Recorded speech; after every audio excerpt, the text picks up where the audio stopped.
পুষ্পা 2 এর প্রিমিয়ারে কি ঘটেছিল? আল্লু অর্জুনকে কেন গ্রেপ্তার করা হলো? কি বলছে এফআইআর?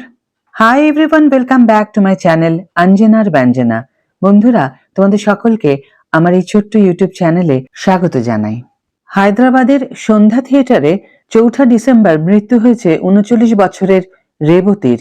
তার স্বামীর অভিযোগের ভিত্তিতে পুলিশ এফআইআর দায়ের করে। প্রায় 8 দিন পর শুক্রবার সেই মামলাতেই গ্রেফতার করা হয়েছে আল্লু অর্জুনকে। তেলুগু অভিনেতা আল্লু অর্জুনকে গ্রেপ্তার করেছে পুলিশ। গত 4 ডিসেম্বরে হায়দ্রাবাদে তার নতুন ছবি পুষ্পা 2 দ্য রুল এর প্রিমিয়ারে ভিড়ে পদপিষ্ট হয়ে মারা গিয়েছেন এক মহিলা। সেই ঘটনায় আল্লুকে গ্রেপ্তার করা হয়েছে।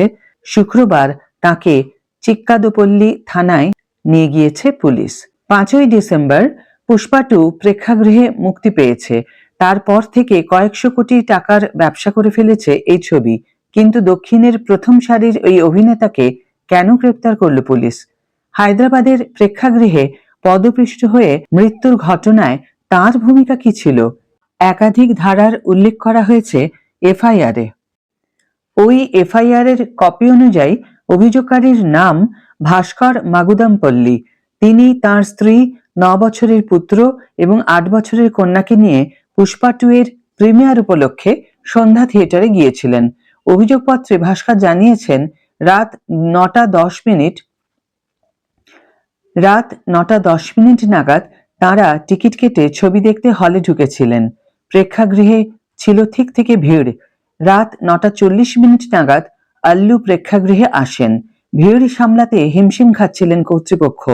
অভিনেতার নিরাপত্তারক্ষীরা ভিড় সরানোর চেষ্টা করেন। এই সময় ধাক্কাধাক্কি হয়। রেবতী এবং তার পুত্র সাই তেজ প্রেক্ষাগৃহের নিচের ব্যালকনিতে ছিলেন।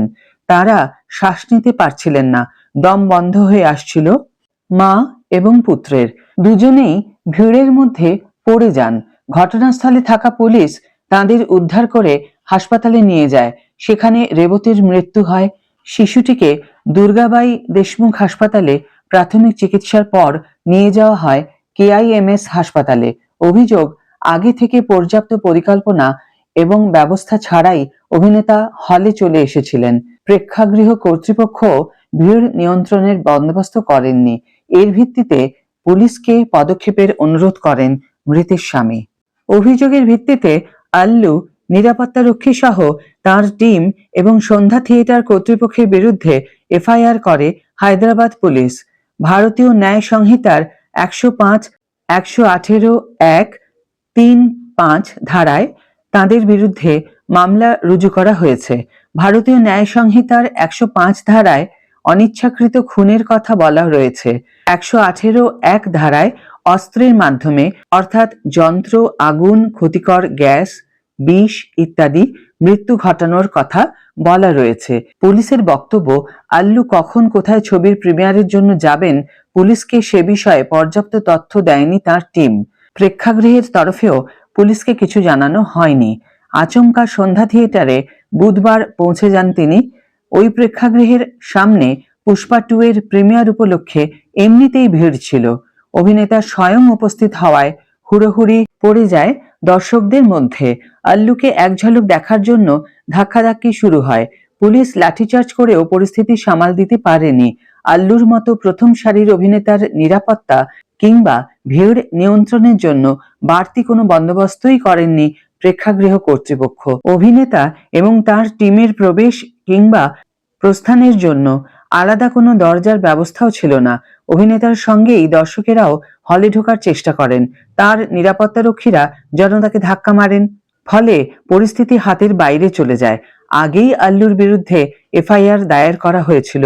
তারপর সমাজ মাধ্যমে ভিডিওর মাধ্যমে শোক প্রকাশ করেছিলেন অভিনেতা। মৃতের পরিবারকে 25 লক্ষ টাকা ক্ষতিপূরণের ঘোষণাও করেছিলেন। সেই মামলায় এবার তাকে গ্রেফতার করা হলো। ঘটনার 8 দিনের মাথায় বাড়ি থেকে অভিনেতাকে তুলে নিয়ে যাওয়া হলো। বর্তমানে সোশ্যাল মিডিয়ায় ভাইরাল সেই ভিডিও। যদিও এক শ্রেণী এতে অভিনেতার দোষ কোথায় সেটাই জানতে চাইছেন। একজনকে ভালোবেসে শত শত মানুষ ভিড় জমিয়েছেন। তাকে দেখার ইচ্ছে থেকে সেখানে পরিস্থিতি হাতের বাইরে চলে গেলে সত্যি কি সুপারস্টারের ওপর দায় বর্তায় নাকি ম্যানেজমেন্ট দায়ী? নিরাপত্তা ব্যবস্থা দেখার দায়িত্বে যারা ছিলেন, প্রশ্ন উঠছে তাদের ভূমিকা ঘিরে। যদিও বিষয়টা থেকে বিন্দুমাত্র নিজেকে সরিয়ে রাখতে চাননি অভিনেতা, তিনি সমবেদনা প্রকাশ করে মৃতের পরিবারের সঙ্গে কথাও বলেছেন বলে খবর। মৃতের পরিবারের প্রতি সমবেদনা জানিয়ে আজকের ভিডিও এখানেই শেষ করছি। ভিডিও যদি ভালো লেগে থাকে তাহলে অবশ্যই একটা ছোট্ট করে লাইক দিও, শেয়ার করো বন্ধুদের সাথে, কমেন্ট করে জানিও তোমাদের মতামত।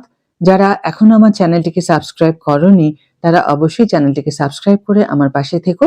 আর যারা অলরেডি সাবস্ক্রাইব করে দিয়েছো তাদের জন্য আমার অনেক অনেক অনেক ভালোবাসা এবং অনেক ধন্যবাদ। আজ তাহলে বিদায় বন্ধু, দেখা হবে পরের ভিডিওতে। ভালো থেকো, সুস্থ থেকো, সঙ্গে থেকো।